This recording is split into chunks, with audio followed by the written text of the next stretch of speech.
Well, here's some exciting news. President Biden is warning everyone that he's planning a really sad 2 years for the country if the Republicans win big in the November elections. It's going to be a sad 2 years.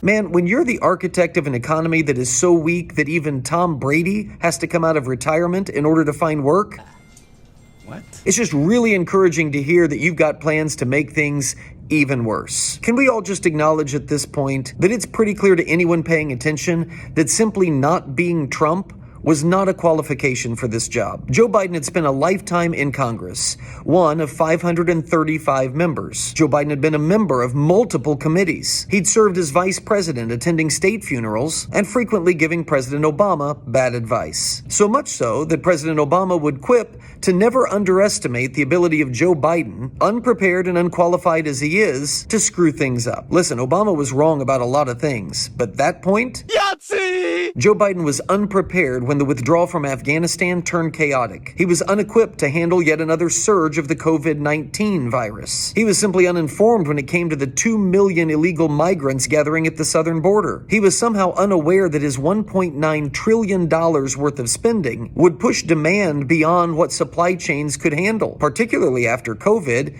creating a distribution crisis that was entirely avoidable. And Biden was simply unconcerned when inflation began its spike in the spring of last year. And as it's continued to grow, he's simply unprepared to deal with it. With it now standing at a jaw-dropping 7%, he says, The American people think the reason for inflation is government spending more money.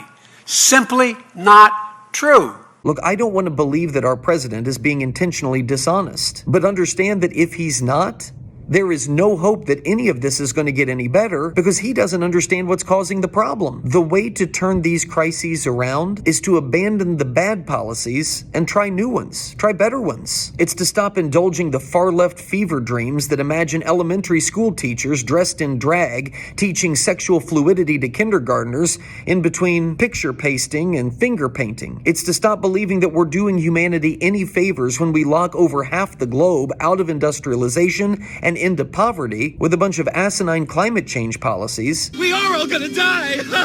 that have no prayer of actually doing anything to stop a changing climate anyway. And if you're unwilling to do that, then the best that people can hope for is a Congress that will put a stop to the damage that is being done. I just want it to stop. To put it plainly, Mr. President, telling the American people that electing Republicans this fall will prevent the continuation of the policies that have led us to where we are currently? I'll take it! That is, domestically and internationally, that's giving the Republicans the single greatest campaign ad they could ever hope for.